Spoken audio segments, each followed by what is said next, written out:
శతమానం భవతి.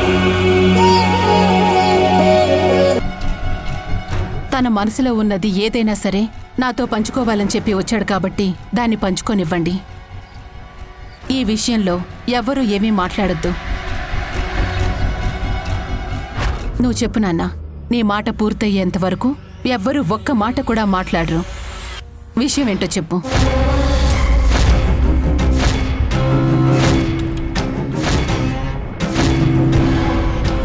చెప్పి కార్తీక్, చెప్పేసి ఆ పార్థుని శివ అన్న నిజం చెప్పేసి ఆంటీ క్షమిస్తారని నిన్ను నమ్మించాను.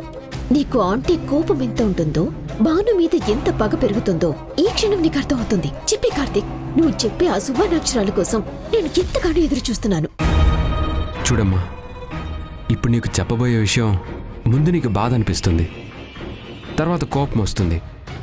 అయినా సరే కొంచెం ఓపిక పట్టు. నేనేం చెప్పదలుచుకున్నానో పూర్తిగా విను. అప్పటికి నా మాట నువ్వు తప్పుగా అనుకుంటే అప్పుడు నీ నిర్ణయం చెప్పు. కానీ నీ మనసేంటో తెలిసిన కొడుగ్గా నాకు నమ్మకం ఉందమ్మా. ఇప్పుడు నేను చెప్పబోయే మాటని నువ్వు ఖచ్చితంగా మన్నిస్తావని, నా మాటకి విలువిస్తావని, ఈ ఇంట్లో ఒకరిని క్షమిస్తావని నేను అనుకుంటున్నాను.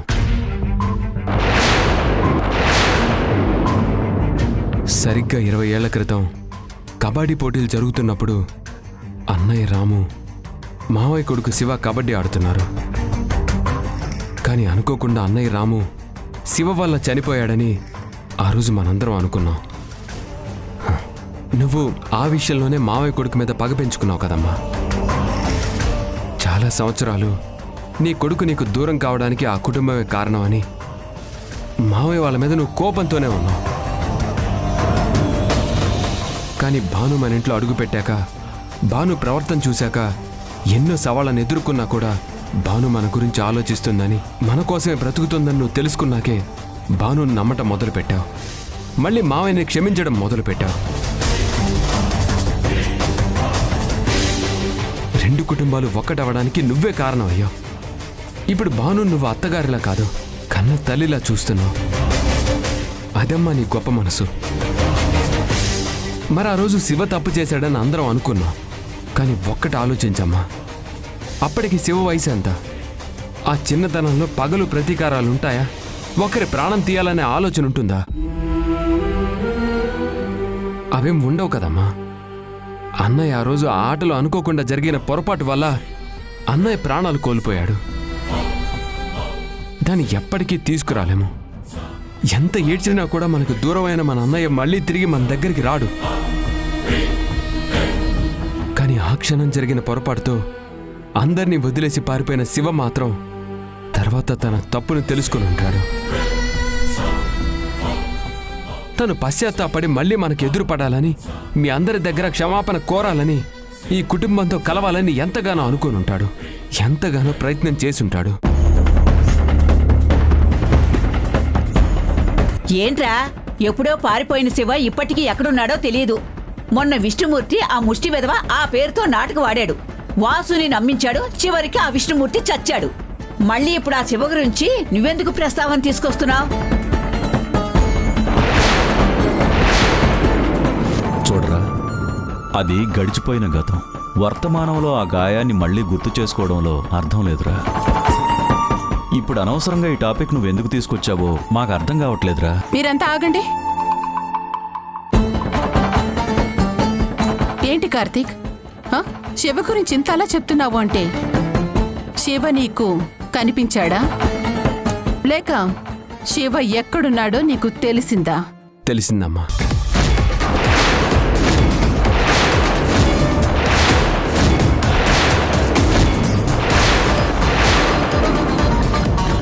తనెక్కడో లేడమ్మా, మనతోనే ఉన్నాడు, మనలోనే ఉన్నాడు, మనవాడిగా ఉన్నాడు, మన కోసం బ్రతుకుతున్నాడు, మన మంచి కోరుకుంటున్నాడు.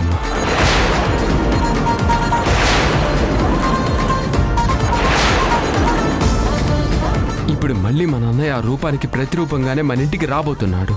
ఏంటి, మనవాడిగా మనతోనే ఉన్నాడా? నువ్వు చెప్తుంది నిజమేనా? అంటే నీ మాటల ప్రకారం ఆ రోజు మనకి దూరమైన శివ భయంతో అందరినీ వదిలేసి వెళ్ళిపోయిన శివ, ఎప్పటికీ ఎక్కడున్నాడో జాడే తెలియదనుకున్న శివ, ఇప్పుడు తనెవరో తెలిసిపోయిందమ్మా.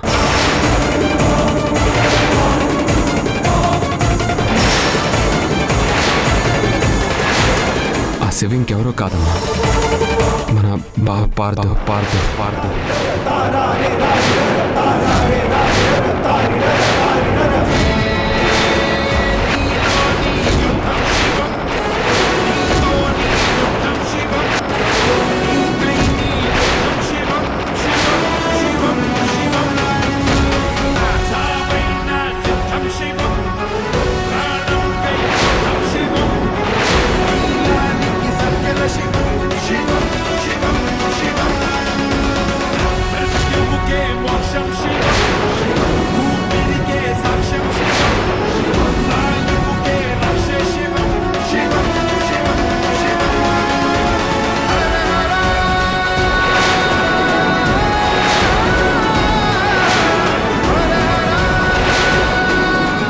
కోనేటి కృష్ణప్రసాద్ గారికి దొరికి ఆయన కొడుగ్గా పెరిగాడు.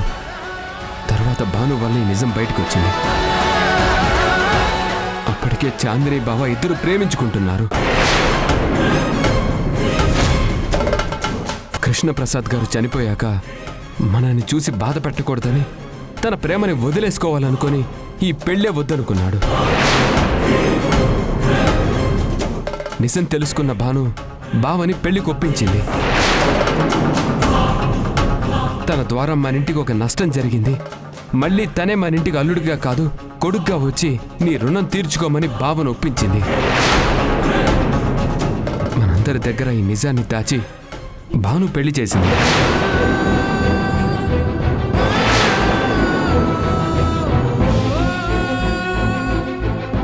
ఈ విషయంలో అన్నయ్య కూడా భావని క్షమించాడు కాబట్టి చాందిని కడుపులో అన్నయ్య పెరుగుతున్నాడు. ఇది మనందరం నమ్ముతున్నాం కదా. అప్పుడు దూరం మనకి శత్రువుగా మారిన వ్యక్తి ఇప్పుడు మనందరితో ఎంతో మంచి వ్యక్తిగా కీర్తించబడుతున్న వ్యక్తి ఇద్దరు ఒక్కరేనమ్మా.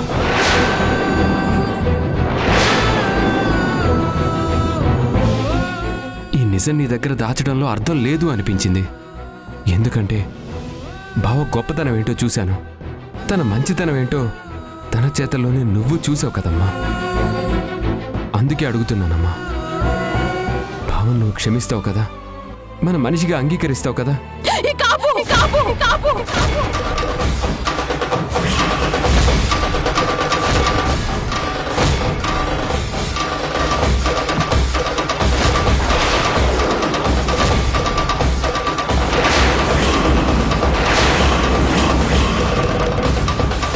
శివాని నేను క్షమించాలా?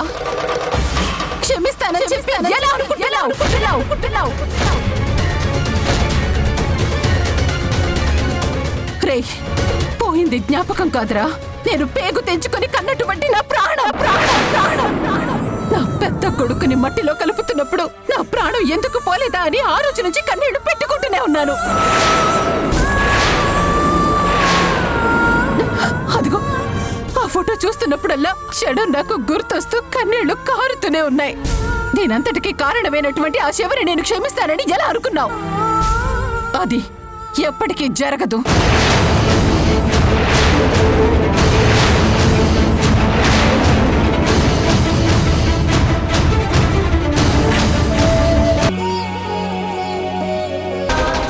చేసిన పాట వినిచంద్రి ప్లీజ్. ఇంక నువ్వే చెప్పు.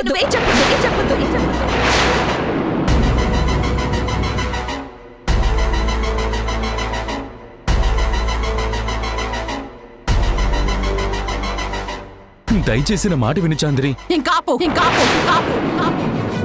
విన్నావు కదమ్మా, నా కూతురు మాట కూడా విన్నావు కదా. ఇప్పుడే చెప్తావు. తెంచుకుంటే తెగిపోయే బంధాలు కాదని నాకు తెలుసు. ఎందుకే అమ్మమ్మా, ఇంత పెద్ద విషయం తెలిసి కూడా ఈ గుండె ఇప్పుడు బద్దలైపోతున్నా నేను భానునేవి అనలేకపోతున్నాను.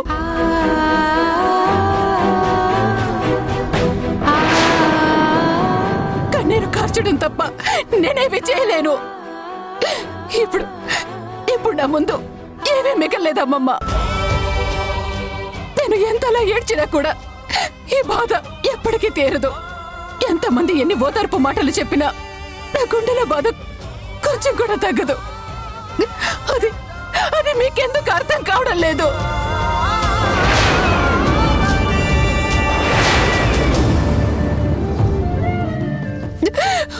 నేను నేను అమ్మనమ్మమ్మ, నా పెద్ద కొడుకని నేను మురిసిపోయాను.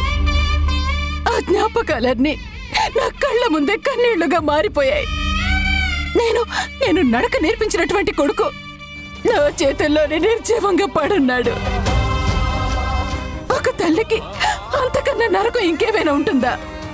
ఆ క్షణం నా గుండె ఎందుకు ఆగిపోలేదా అని చెప్పి ప్రతి క్షణం నేను బాధపడుతూనే ఉన్నాను. ఆ బాధను ఎవరు తీర్చగలరమ్మమ్మా? నా బాధకి సమాధానం ఎవరు చెప్పగలరు? ఇప్పుడు ఎవరు ఎన్ని మాటలు చెప్పినా సరే నేను మాత్రం వాళ్ళని క్షమించలేను. అత్తయ్య, మీరు ఎందుకు ఆవేశపడతారని నాకు తెలుసు. ఈ నిజాన్ని మీ దగ్గర దాచాను. కానీ నాకు చివరి చూపు కూడా దక్కని మా అమ్మ మీద ఒట్టేసి చెప్తున్నాను. నన్ను ప్రాణంగా ప్రేమించిన మా అమ్మ సాక్షిగా చెప్తున్నాను. ఆ రోజు జరిగింది ఉసురేమో ఇరిసేసింది కరుసైన కాలమిలా, ఎగురేసిన జీవితమంతా చిరిమేసెను చీకటిలా, బాధ నీరు కూడా భాష లేక గొంతు మూగబోయనా, పొగిలినంతలోన పొంత నిండలేని నిండు వేదనా, చేరదీయబోతే సాయమేమో యతి నీడ చేర్చెనా, నేరమెవ్వరిదో దారి తప్పి నిన్ను చుట్టి వేసనా, పోలికలని పొరలలోన అడుగులు ఉన్నా, పొరపడిన పగకు నేనే పావును కానా, దోషమేది చేయకున్నా దోషిలాగా ఉన్నా, పాసమున్న ప్రేమలన్నీ నేలరాలుతున్నా, ముందు చూపు లేక చేసే సాయం, నింద మోసి నిండుకుందా న్యాయం, ఇన్ని దిక్కులున్న దిక్కులేకిలా, బాధ నీరు కూడా భాష లేక గొంతు మూగబోయనా, పొగిలినంతలోన పొంత అమ్మా వద్దు కార్తీక్, వేదనా, ఇప్పుడు ఎవరు ఏమీ మాట్లాడద్దు. ఇప్పుడు ఏం మాట్లాడినా సరే మాటకి మాట పెరుగుతుంది. అది గొడవకి దారి తీస్తుంది, మరింత అనర్థాలు తీసుకొస్తుంది. తెంచుకుంటే తెగిపోయే బంధాలు కావు, వదులుకుంటే వదిలేసుకునే అనుబంధాలు కావు. జరిగిందేదైనా సరే మనందరూ ఒకటిగా ఉండాలంటే మళ్ళీ ఇల్లు ప్రశాంతంగా ఉండాలి. అది జరగాలంటే ఎవ్వరు ఏమీ మాట్లాడద్దు. కొద్దిసేపు ఊర్మిళని ఒంటరిగా వదిలేయండి. అందరూ బయటికి వెళదాం పదండి. అది కాదు బామ్మ, అమ్మ. వద్దురా, ఊర్మిళ నీకమ్మ, కానీ నేను దానికి అమ్మమ్మని. నా మనవరాలేంటో చిన్నపిల్ల దగ్గర నుంచి నాకు తెలుసు. దాని మనసు ఎలా ఉంటుందో కూడా నాకు తెలుసు. నీ తల్లిని నువ్వెంత అర్థం చేసుకున్నావో నాకు తెలియకపోయినా నా మనవరాలు మాత్రం నాకు పూర్తిగా అర్థమైందిరా. ఇప్పుడు ఏం మాట్లాడినా సరే తనలో బాధ మరింత పెరుగుతుంది తప్ప, అందుకే ఏం మాట్లాడుతూ అంటున్నారు.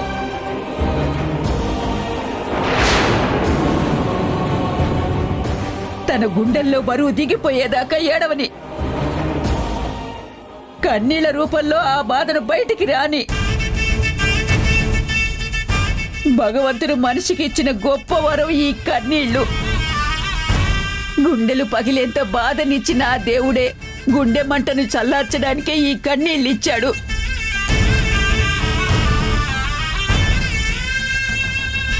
ఆ కన్నీళ్ళు ఎంత బయటకొస్తే ఆ మంట అంతా చల్లారుతుంది. అమ్మ, ఇప్పుడు ఊర్మిళ పరిస్థితి ఏంటన్నది ఎవరు అర్థం చేసుకోలేము. మనం చెప్పాలని ప్రయత్నిస్తాము, కానీ తను వినే పరిస్థితిలో లేదని ఊర్మిళను చూస్తేనే అర్థం అవుతోంది. ముందు దాన్ని ఒంటరిగా వదిలేయాలి. తన బాధ తగ్గాక మాట్లాడాలి. ఏమైందమ్మా? బాను, భాను, అమ్మ భాను, ఏమైందమ్మా? భాను, అయ్యో, భాను, లే. బాను, బాను, ఏమైందమ్మా? భాను, ఏమైంది బామ్మ?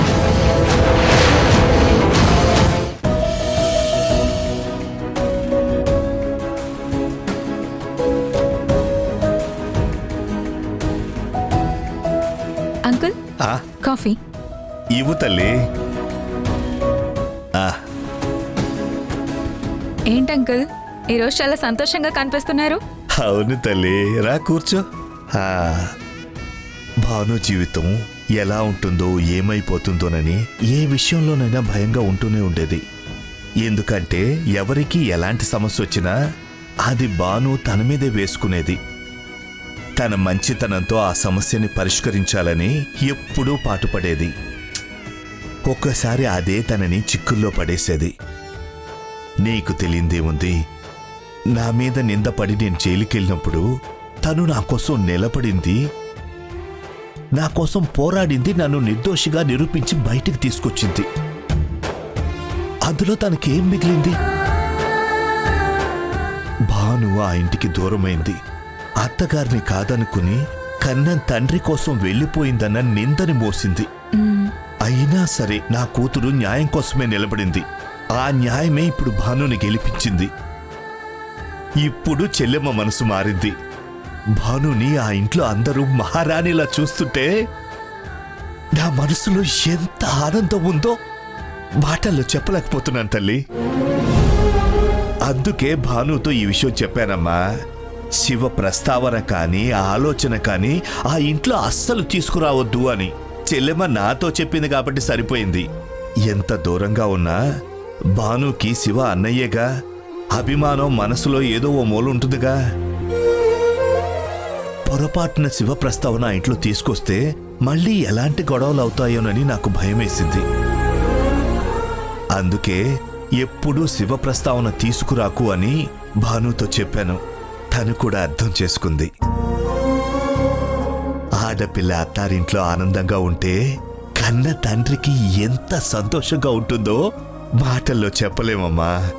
అది మనసుకు మాత్రమే తెలుస్తుంది. బాను ఎంత పెద్ద సమస్యనైనా పరిష్కరించగలిగే సమర్థురాలు అంకుల్. బానుని చూసి చాలా నేర్చుకోవాలి. ఎందుకంటే నా స్నేహితురాలు పడే సమస్యల్ని నేను చాలా దగ్గర నుండి చూశాను. ఒక్కోసారి నాకే భయమేసేది. బాను జీవితం ఏమైపోతుందా అని ఆంటీ కూడా ఎంతో బాధపడేవారు. తన కూతురు జీవితం ఎప్పటికి బాగుపడుతుందా అని ఎన్నోసార్లు నా దగ్గర ఏడ్చారు. కానీ ఏమీ చేయలేని పరిస్థితుల్లో ఉన్నాం. అప్పుడు నేను బానుతో 1-2 సార్లు చెప్పాను, అనవసరంగా నువ్వు మీ ఇంటికి దూరం అవుతున్నావేమోనని. కానీ బాను ఒక్కటే అందంకుల్, నేను న్యాయం వైపు ఉంటాను.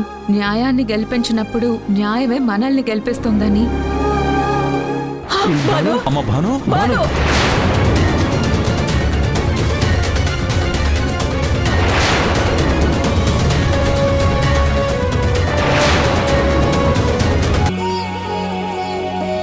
బాధపడితే అది నీ హెల్త్ మీద చూపిస్తుంది. అది మంచిది కాదు. ఏం చేయాలనే దాని గురించి మనం ఆలోచిద్దాం. సమస్యకి పరిష్కారాన్ని మనం చూద్దాం బాను. ఏంటి పార్థం, ఆంటీని కన్విన్స్ చేయలేకపోయాను. కనీసం చాందినినైనా కన్విన్స్ చేసి ఇక్కడే ఉందామని ప్లాన్ చేస్తున్నావా? అది జరగని పని. ఈ విషయంలో ఆంటీ ఎంత ఫీల్ అయ్యారో చాందిని అంతకంటే ఎక్కువ ఫీల్ అవుతుంది. వెళ్ళి మాట్లాడు, నీకే అర్థమవుతుంది.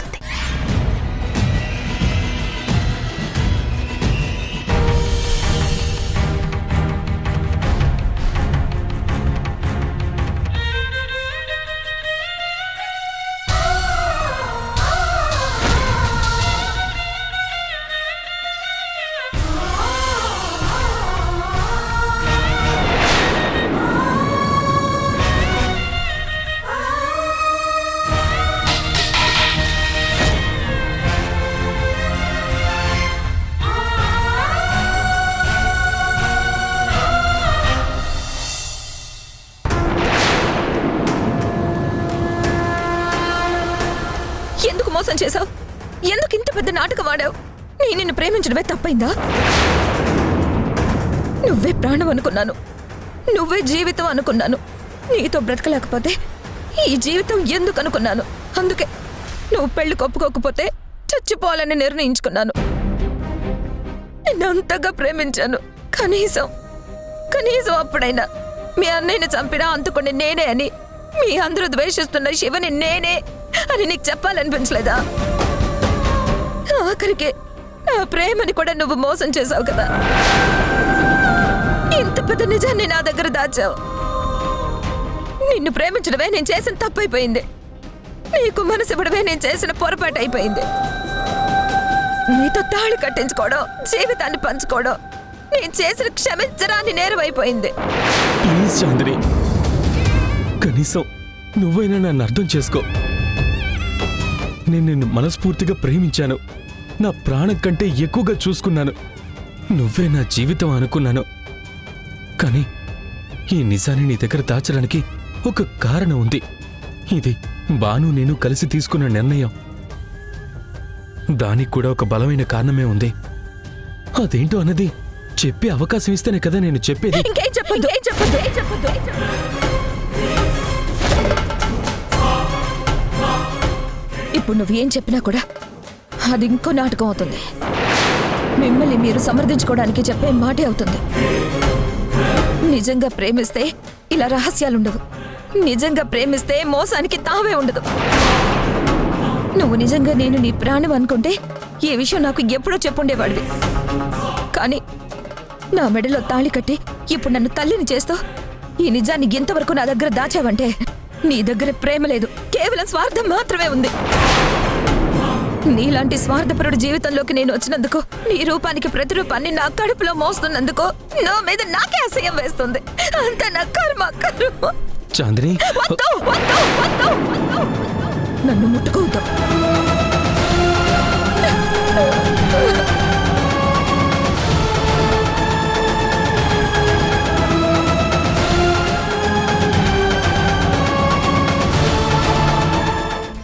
మనిషి బాధలో ఉన్నప్పుడు ఓదార్పు చాలా అవసరం. నీకు నేనున్నాను అని నిలబడేవాళ్లు చాలా అవసరం. భార్యకి భర్తని మించిన ఓదార్పు ఇంకెవరూ ఉండరు. భార్యకి ఎలాంటి సమస్య వచ్చినా సరే కన్నీళ్లు తొడవలసింది భర్తే. ఇప్పుడిలా ఆంటీని ఒంటరిగా వదిలేస్తే ఆవిడ బాధ తగ్గుతుంది అనుకుంటున్నారు. కానీ అందరూ నన్ను వదిలేశారు అని ఆంటీ కనిపించిందనుకోండి, అప్పుడు పరిస్థితి ఏంటి? అసలే భాను చేసిన పని వల్ల ఆంటీ మానసికంగా ఎంతో నలిగిపోతున్నారు. అది ఆవిడ మాటల్లోనే తెలుస్తోంది. ఇప్పుడు మీరు కూడా ఇలా బయటకొచ్చి నిలబడి ఉండిపోతే ఆంటీ ఏమనుకుంటారు? తనని ఒంటరిని చేశారు అనుకుంటారు కదా. అలా ఎందుకు ఆలోచించడం లేదు? నువ్వు చుప్పనాతివైనా సరే మంచి మాట చెప్పావే. నేను ఊర్మిళ మరింత బాధపడకూడదని అందర్నీ బయటికి వచ్చేయమని చెప్పాను. కానీ నువ్వు చెప్పింది కూడా నిజమే. అది ఒంటరిగా ఉంటే అందరూ తనని ఒంటరిని చేశారన్న అనుమానం తనని మరింత బాధ పెడుతుంది. మనోహర్, ఇది ఎలాంటిదైనా కావచ్చు, కానీ ఒక మంచి మాట చెప్పింది. మేమెవరూ రాము, కానీ నువ్వొక్కడవే వెళ్ళి మాట్లాడు. వెళ్ళు. వెళ్ళండి అంకుల్. అలాగేనమ్మా.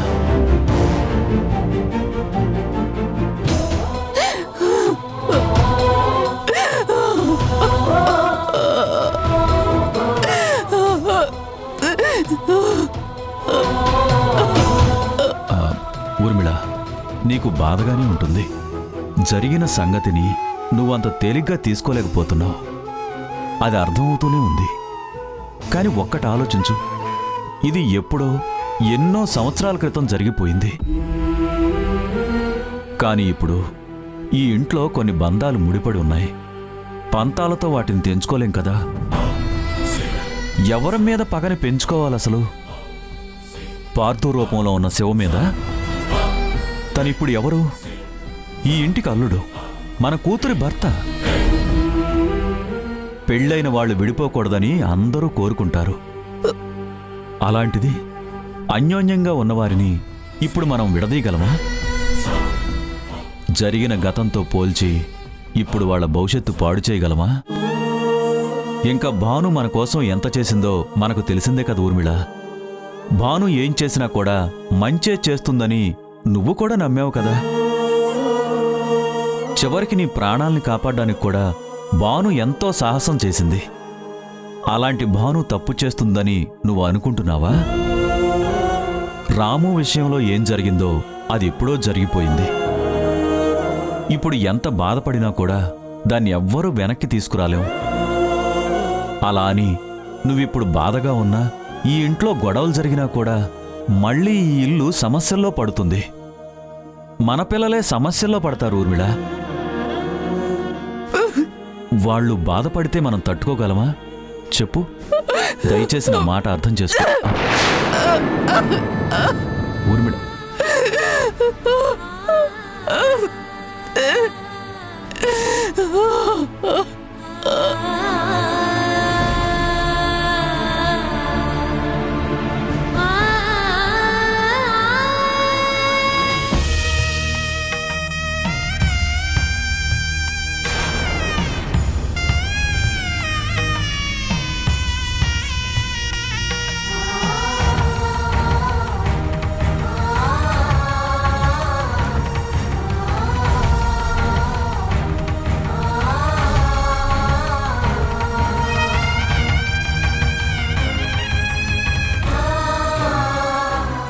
చాందిని, రావద్దు, ఇక్కడ నుండి వెళ్ళిపోపార్దు. నిన్ను చూడాలంటేనే నాకు చాలా చిరాగ్గా ఉంది. నువ్వు నా కళ్ళ ముందుంటే నాకు మరింత కోపం పెరుగుతుంది. నా మీద నీకు ఏ మాత్రం ప్రేమన్నా నాకు కనిపించకు. ప్లీజ్ వెళ్ళిపో. అది కా చాందిని, ఒక్కసారి నేను చెప్పేది విను ప్లీజ్. ఇంకా ఏం చెప్తావు? ఏం చెప్పదలుచుకున్నావు? మొత్తం తెలిసిపోయింది కదా. ఇన్నాళ్ళు ఏ నాటకం ఆడారో మొత్తం బయటకు వచ్చేసింది కదా. నువ్వెంత ద్రోహం చేశావో ఈ రోజే తెలిసింది. నీ నిజ స్వరూపం ఏంటో ఇప్పుడే బయటపడింది. ఇంకా ఏం చెప్తావు? ఇప్పుడు నువ్వు ఏం చెప్పినా అది నటనే అవుతుంది. ఇన్నాళ్ళు నటించింది చాలదా? ఇంకా ఏం నటిద్దాం అనుకున్నావు? ఇంకా ఏం సమర్థించుకుందాం అనుకుంటున్నావు? అది కాదు చాందిని, నేను చెప్పేది ఒక్కసారి విను. ఇంకేం చెప్పొద్దు. నువ్వేం చెప్పినా వినాల్సిన అవసరం నాకు లేదు. వినిపించుకునే పరిస్థితిలో కూడా నేను లేను. దయచేసి నా కళ్ళ ముందు నుంచి వెళ్ళిపో. నువ్వు ఇక్కడ ఉన్నంతసేపు నా కోపం పెరుగుతూనే ఉంటుంది. అది నా కడుపులో పెరుగుతున్న బిడ్డ కూడా మంచిది కాదు. Please get out, get out, get out.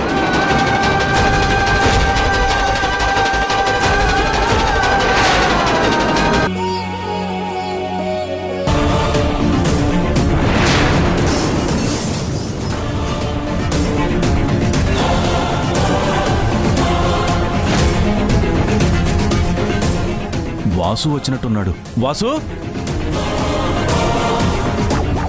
Bhanu, మామయ్య గారు, భాను ఎక్కడ?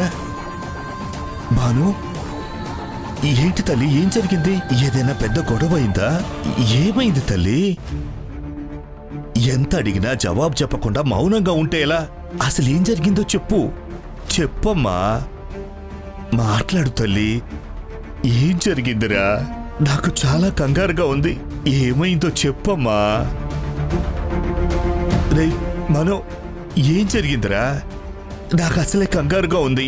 ఏం జరిగిందో చెప్పరా?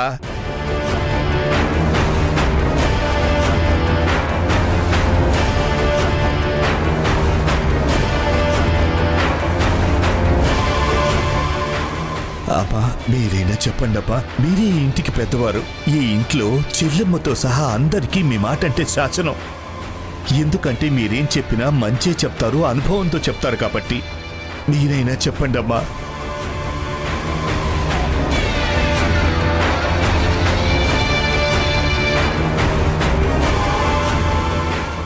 ఈ ఇంట్లో ఏం జరిగిందో చెప్పండి. కార్తీక్, రండి డాక్టర్.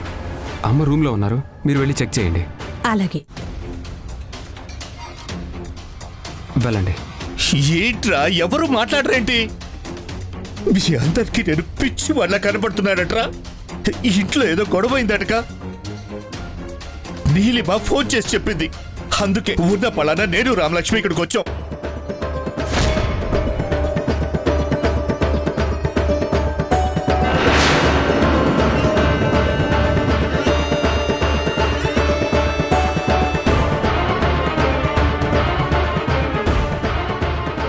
కానీ నేను ఇక్కడికి వచ్చేసరికి మీరందరూ మౌనంగా ఉన్నారేట్రా?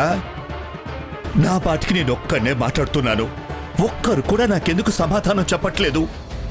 అసలు ఏం జరిగిందో చెప్పండి.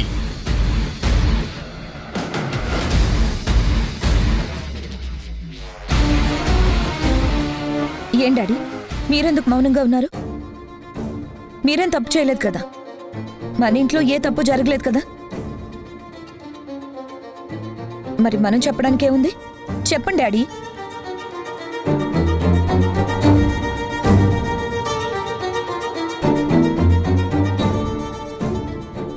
వాడు చెప్పలేడమ్మా. వాడికి చెప్పడానికి మనసు రావట్లేదు అనుకుంటా. ఎందుకలా తలచాడో నాకు అర్థం కావట్లేదు. కనీసం నువ్వైనా చెప్పు తల్లి, అసలు ఏం జరిగింది? అది కదంకుల్, అసలేం జరిగిందంటే నీలిమా,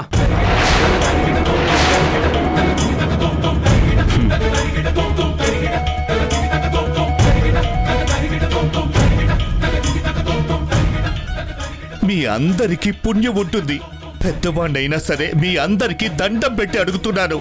ఈ మౌనాన్ని తట్టుకోలేకపోతున్నాను. ఈ నిశ్శబ్దాన్ని భరించలేకపోతున్నాను. ఈ ఇంట్లో ఏదో జరిగిందని మాత్రం అర్థమవుతోంది. అదేంటో దయచేసి నోరు విప్పి చెప్పండి.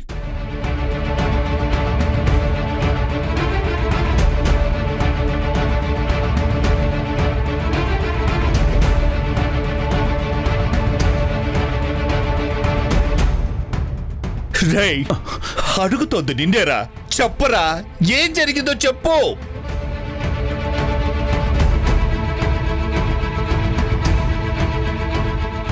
అందరూ ఉన్నారు, చెల్లెమ్మ కనపడట్లేదు. చెల్లెమ్మెక్కడా? చెల్లెమ్మెక్కడ్రా? ఏం చెప్పమంటావురా? ఏం చెప్పాలో కూడా అర్థం కావడం లేదు.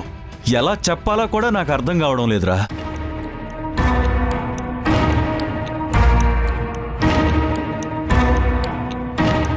నువ్వు అడిగిన ప్రతి ప్రశ్నకి అందరి దగ్గర సమాధానం ఉంది.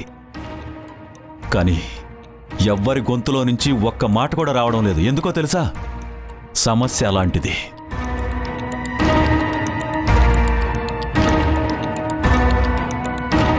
మంచి కోసమే చేశానని భాను అంటుంది. ఇంత నిజాన్ని ఎందుకు దాచావని ఊర్మిళ అంటుంది. ఈ ఇంటి కోసమే చేశామని వాళ్ళు చెప్తున్నారు. ఈ ఇంటికి ద్రోహం చేసిన వాళ్ళు మంచిని ఎలా ఆలోచిస్తారని ఊర్మిళ కోపంగా ఉందిరా.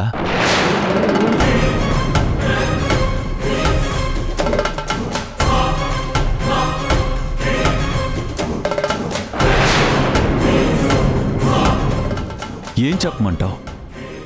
ఎవరిది నిజం అనుకోమంటావురా? ఏది అబద్ధం అనుకోమంటావురా? ఏది నటన అనుకోమంటావు? ఏది మమకారం అనుకోమంటావురా? ఎవ్వరూ ఏమీ తేల్చుకోలేని పరిస్థితిలో ఉన్నాం కాబట్టి, ఏం చెయ్యాలో తెలియని పరిస్థితుల్లో ఇదిగో ఇలా మౌనంగా ఉండిపోయాంరా.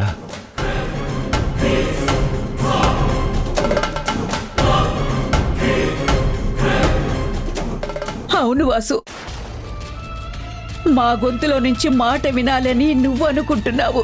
కానీ ఆ మాట విన్నాక నీ గుండె ఎంత బరువెక్కుతుందో మా అందరికీ తెలుసు. ఎప్పుడో 25 ఏళ్ల క్రితం తప్పించుకుపోయిన నీ కొడుకు ఇప్పుడు ఇక్కడే ఉన్నాడురా. శివ మన కళ్ళ ముందే ఉన్నాడు.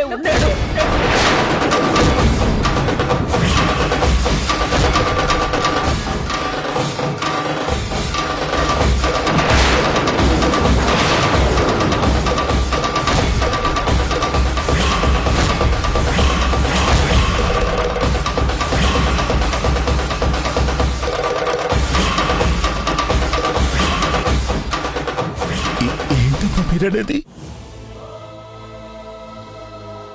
ఆ శివ ఇక్కడున్నాడా? ఎక్కడున్నాడు వాడు?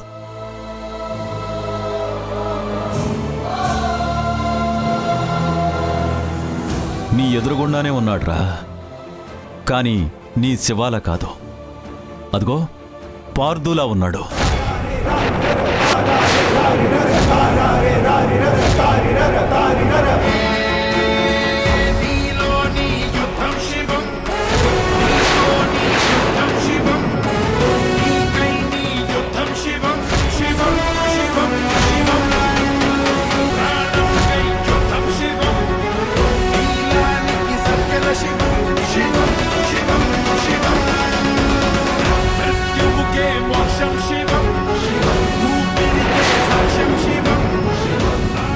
ఈ ఇంటికి అల్లుడుగా ఉన్నాడు.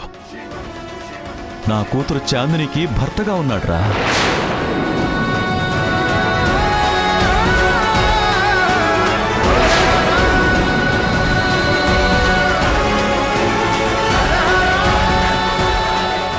ఆ అబ్బాయి మీకు ఏమవుతాడో నాకు తెలియదు, కానీ మీరు బాధపడటం మాత్రం ఆ అబ్బాయి తట్టుకోలేకపోయాడు. మిమ్మల్ని ఇంటి నుంచి కదిపితే నన్ను నడి రోడ్డు మీద నిలబెట్టేలా ఉన్నాడు. నువ్వు పార్థుని చూసినప్పుడల్లా కొడుకులా అనిపిస్తున్నాడండి అనేదానివి. ఇప్పుడు నిజంగానే తను మన కొడుకులా మనకి అండగా నిలిచాడు మీనాక్షి. నీ జ్ఞాపకాల్ని ఇక్కడే వదిలేసి వెళ్లాల్సి వస్తుందేమోనని చాలా బాధపడ్డాను. కానీ పార్థు అవన్నీ ఎప్పటికీ నాతోనే ఉండేలా ఏర్పాటు చేశాడు. నిజంగా పార్థుని కన్న తల్లి ఎంత అదృష్టవంతురాలో కదా.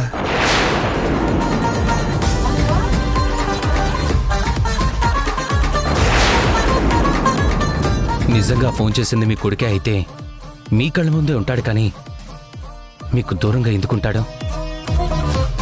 మీ కొడుకుని చెప్పుకునే పరిస్థితి వస్తే నేనే మీ కొడుకునని మీ ముందుకొచ్చి నిలబడతాడు.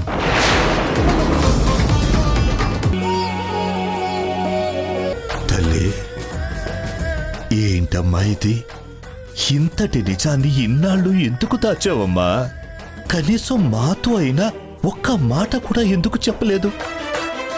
ఇంత పెద్ద విషయాన్ని దాచడం వల్ల ఏదో ఒకరోజు ఇలాంటి పరిస్థితి వస్తుందని కూడా ఊహించలేకపోయావా?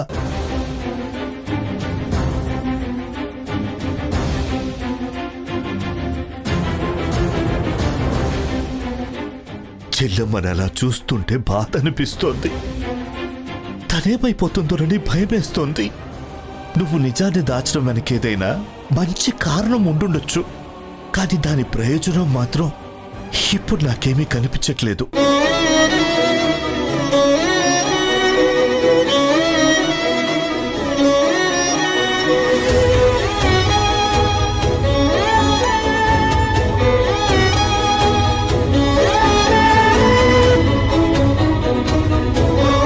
నువ్వు ఈ క్షణాన కూడా నాకు పార్థువే. 25 ఏళ్ల క్రితం మాకు దూరమైన మా శివ పార్థు రూపంలో ఉన్నాడని, ఉండగలడని ఊహించుకోలేకపోయాం. నా ఇంటికి కష్టం వచ్చినప్పుడు నేనున్నాను అని బాధ్యత తీసుకున్నావు. ఏ బంధమూ లేకపోయినా అండగా నిలబడ్డావని మురిసిపోయాను. కానీ ఆ బంధం ఇది అని అప్పుడు నాకు తెలీదు.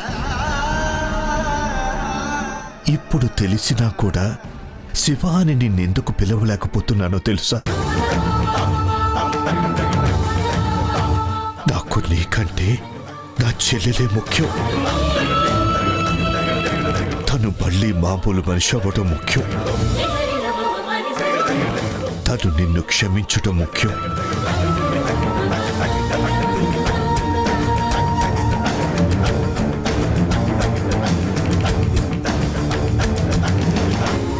నువ్వు మాకు దూరం అయ్యావని నేను మీ అమ్మ ఎంతో బాధపడ్డాం. ఏ రోజుకైనా తిరిగొస్తావని ఆశతో ఎదురు చూశాం.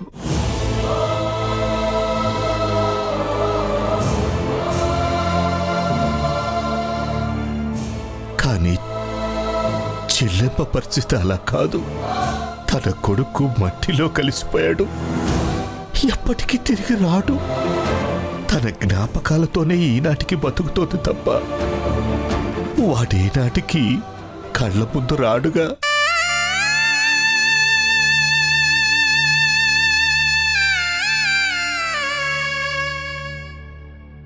నా చెల్లెలి బాధని ఎవ్వరం తీర్చలేకపోయాం. ఇప్పుడు ఈ నిజం తెలియడం వల్ల ఎంత మదన పడుతోందో, ఎంత బాధపడుతోందో ఆ మౌనంలోనూ ఆ కళ్ళలోనూ అర్థమవుతోంది. ఆ కన్నీళ్లు తుడవాల్సిన బాధ్యత నీది. ఆ కన్నీళ్ళకి సమాధానం చెప్పుకోవాల్సిన బాధ్యత నీది. చెల్లెమ్మని మళ్ళీ మామూలు మనిషిని చేయాల్సిన బాధ్యత కూడా నీదే.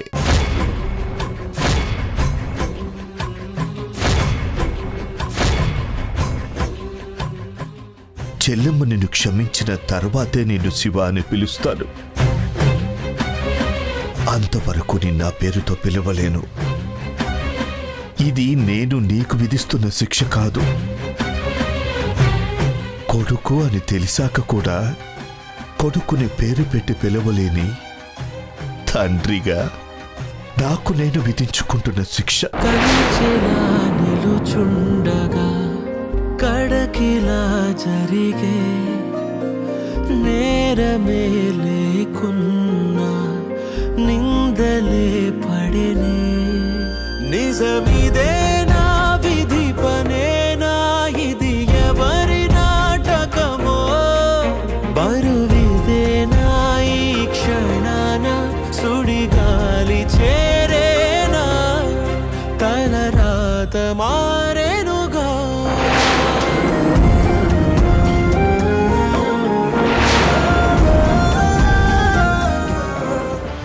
నీ త్యాగాన్ని వృధాగా పోనివ్వను మావయ్య. నువ్వు చేసిన సాహసాన్ని నేను ఎప్పటికీ మర్చిపోను. నా జీవితంతో ఆడుకున్న వాళ్ళని నేను ఎప్పటికీ వదిలిపెట్టను. నీ ఊపిరి తీసిన వాళ్ళని క్షమించి చూస్తూ ఊరుకోను. ఇప్పుడు అదే చేశాను మావయ్య. ఎన్ని రోజుల్లో భాను మీద మనం గెలవలేకపోతున్నాం అనుకున్నాం, కానీ గెలిచాను మావయ్య. ఈ రోజు నేను గెలిచాను. భానుని చూస్తే ఆంటీ ఎంత రగిలిపోతున్నారో చూశాను. ఆ ఇంట్లో జరుగుతున్న గొడవలు ప్రతి మాట నా చెవులకి ఎంత శ్రవణానందాన్ని ఇస్తున్నాయో నువ్వు ఊహించలేవు మావయ్య. ఆ సన్నివేశాల్ని చూస్తుంటే నాకొక పెద్ద పండగ జరుపుకుంటున్నట్టుగా ఉంది. ఆ ఆనందాన్ని అక్కడే ఎక్స్ప్రెస్ చేయలేకపోయాను. అందుకే ఇదిగో ఇక్కడ నీ ముందు చెప్పాలని వచ్చాను మావయ్య. నువ్వు ఉండుంటే ఈ మంచి మూడ్ని సెలబ్రేట్ చేసుకునేవాళ్ళం. కానీ వాళ్ళు నిన్ను నాకు దూరం చేశారు. ఆ పొగ నా గుండెల్లో రగిలిపోతుంది. నా కార్తీక్ని నాకు దూరం చేయాలని చూసిన ఆ భానుని, అది ఆడిన నాటకాన్ని తలుచుకుంటుంటే నా ఒళ్ళు మండిపోతుంది. ఎన్ని రకాలుగా ప్రయత్నించినా ఇన్నాళ్ళు వాళ్ళు గెలుస్తూ వచ్చారు. కానీ ఇప్పుడు నేను గెలిచాను మావయ్య. ఊహాకందని గెలుపు, చరిత్ర చూడని మలుపు, చరిత్రలో లిఖించతగ్గ విజయం, కథలుగా చెప్పుకునే గెలుపు మావయ్య. గెలుపంటే ఇలా ఉంటుందా, ఇంత గొప్పగా ఉంటుందా అనుకునేలాంటి గెలుపుని ఈరోజు నేను గెలిచాను మావయ్య. ఆంటీ దృష్టిలో ఆ పార్థు తన కొడుకుని చంపిన హంతకుడు. భాను ఆ హంతకుణ్ణి ఆ ఇంటికి తీసుకొచ్చిన ఒక నేరస్తురాలు. ఇప్పుడు ఆ ఇంట్లో భానుకి తల వెంట్రుక పాటి విలువ కూడా లేదు. ఈ అగ్ని మరింత రాజుకునేలా చేస్తాను. ఆ మంట మండిస్తూనే ఉంటాను. కార్తీక్ దృష్టిలో భానుని ఒక విలువలేని మనిషిని చేస్తాను. భాను నీడని కూడా కార్తీక్ సహించలేనట్టుగా కార్తీక్ని నేను మారుస్తాను. ఆ ఇంట్లో ఉండలేక, ఆ మనుషుల మధ్యన మనలేక ఎంతో సహనంతో ఉన్న భాను చివరికి విరక్తి చెంది ఆ ఇంటి నుంచి తనంతట తానే వెళ్ళిపోయేలా చేస్తాను. అప్పుడు మావయ్య నేననుకున్నది పూర్తిగా సాధించిన దాన్నవుతాను. అంతవరకు నా మనసుకి, నీ ఆత్మకి శాంతి లేదు. ఇదంతా జరిగి తీరుతుంది అనటానికి ఈ రోజు నేను సాధించిన విజయమే నిదర్శనం మావయ్య. ఈ గెలుపు ఇక్కడితో ఆగిపోదు, ఒక ప్రవాహంలా వస్తూనే ఉంటుంది. ఈ క్షణం నుంచి ఆంటీ మనసులో భాను మీద విషాన్ని నింపుతూనే ఉంటాను. కార్తీక్ నుంచి భానుని దూరం చేయటానికి వచ్చే ప్రతి అవకాశాన్ని నేను అద్భుతంగా మలుచుకుంటూనే ఉంటాను.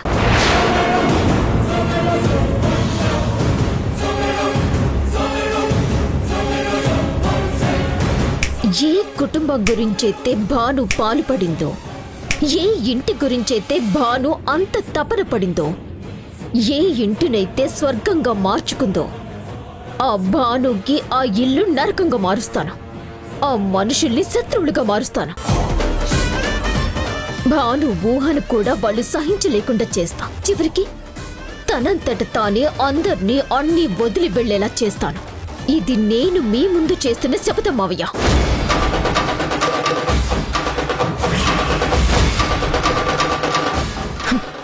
నా గురించి ప్రాణం తీసుకున్న నీకు, నీ ఆత్మకి శాంతి కలగటానికి నేను చేస్తున్న మహాయజ్ఞం మావయ్య. ఈ హోమాగ్నిలో భాను మలమల మాడిపోతుంది, సమిధలాగా మసైపోతుంది. ఇందులో తిరిగే లేదు మావయ్య. ఈ విజయాన్ని నీతో పంచుకోవటానికే నేను ఇక్కడికి వచ్చాను.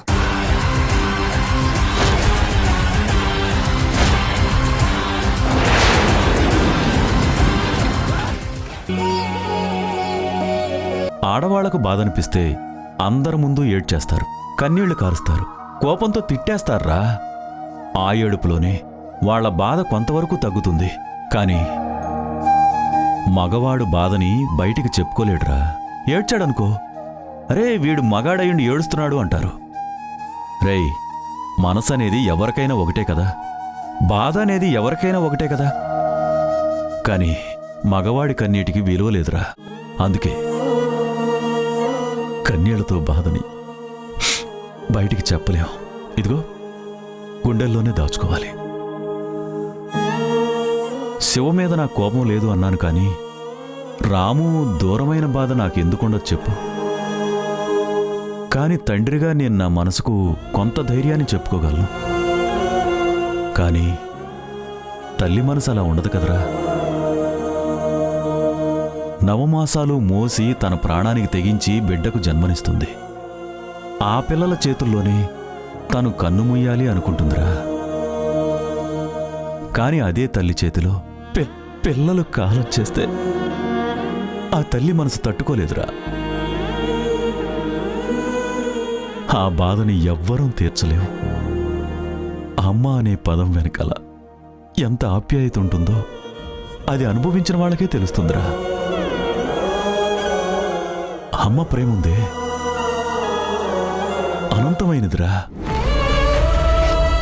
సృష్టిలో దానికన్నా సరిసమానమయ్యేది మరొకటి ఇంకోటి లేదురా. లేదు. అది ప్రతి బిడ్డ పొందుతాడు. కానీ బిడ్డ దూరమైన బాధ కొంతమంది తల్లులకే ఇలా శాపంగా మారుతుంది. ఆ శాపం నా ఊర్మిళకు తగిలిందిరా. ఆ బాధను మర్చిపోమని నేను తనకు చెప్పలేను. తనను నేను కన్విన్స్ చేయలేను. ఇక ఈ సమస్యకు పరిష్కారం అదిగో ఆ దేవుడే చూపించాలరా. ఊర్మిళ మనసు మార్చడానికి ఆ భగవంతుడే ప్రయత్నం చెయ్యాలరా. మళ్ళీ నా ఇల్లు ఆనందంగా ఉండాలని మాత్రమే నేను కోరుకోగలనురా వాసు. చూడు, చెల్లెమ్మ మంచి మనసు, తన మీద నీకున్న ప్రేమ, ఈ రెండు మళ్ళీ ఈ ఇంటిని ఆనందంగా మారుస్తాయిరా. ఖచ్చితంగా అన్ని చక్కపడతాయి. తీసుకురా.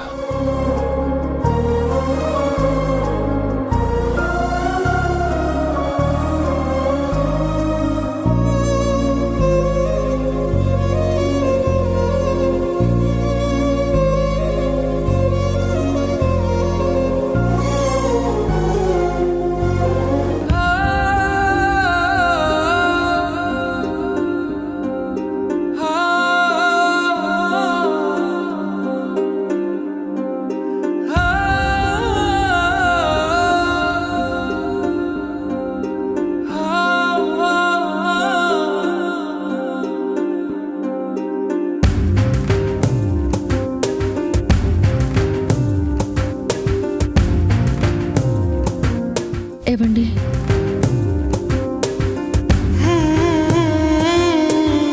ఏంటండి నాతో ఏం మాట్లాడడం లేదు?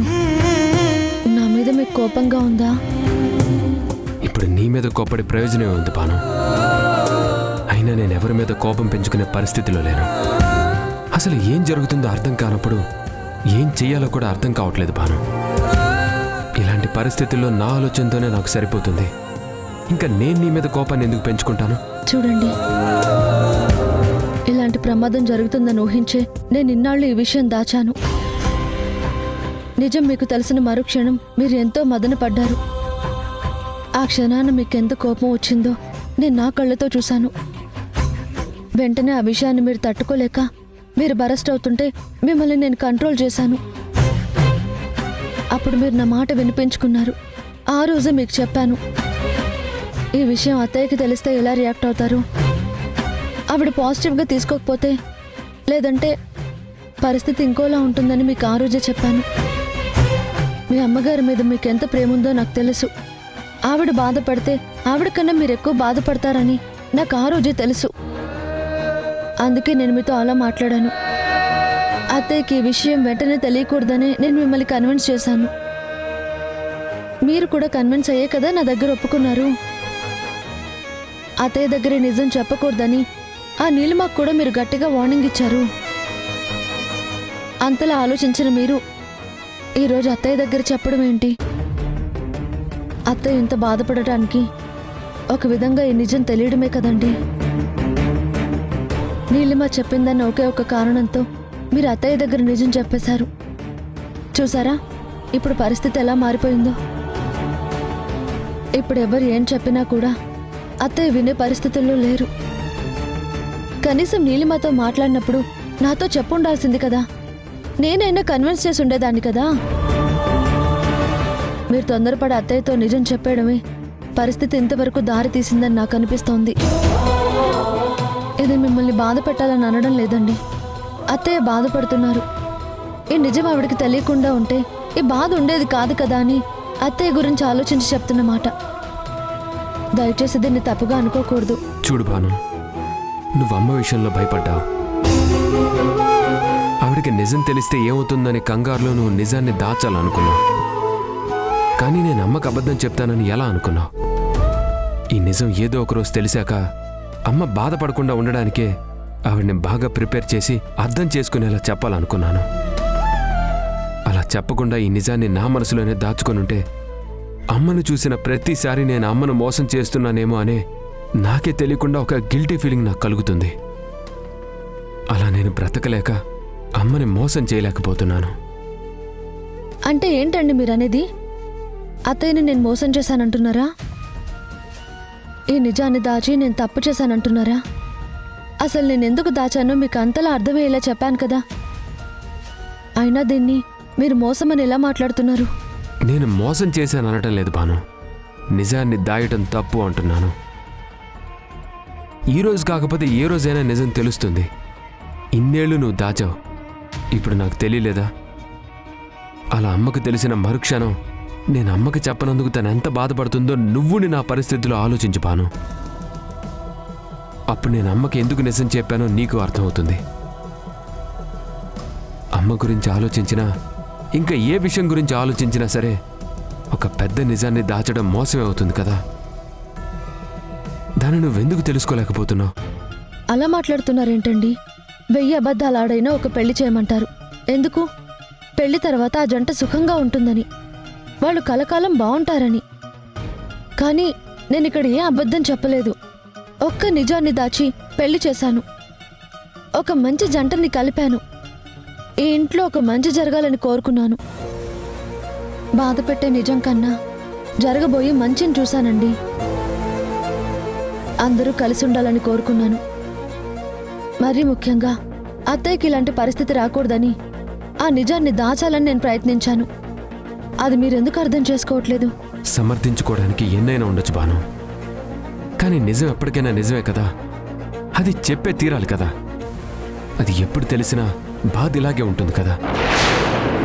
నాకు తెలుసు బాను, నీ వాక్చాతుర్యంతో కార్తీక్ ని కన్విన్స్ చేస్తావని. అందుకే నీకు అవకాశం నేనివ్వను. కార్తీక్ కి మంచి చేశావని చెప్తూనే ఉంటాను. కానీ ఆంటీ బాధపడుతున్న ప్రతిసారి నీ వల్ల ఇదంతా జరిగిందని కార్తీక్ కి నీ మీద కోపం పెరిగేలా చేస్తాను. ఇంకా ప్రతి చిన్న విషయానికి కార్తీక్ నీతో గొడవ పడేలా చేస్తాను. అలా నిన్ను ఎంతగానో ప్రేమించే కార్తీక్ ని నీకు దూరం చేస్తాను.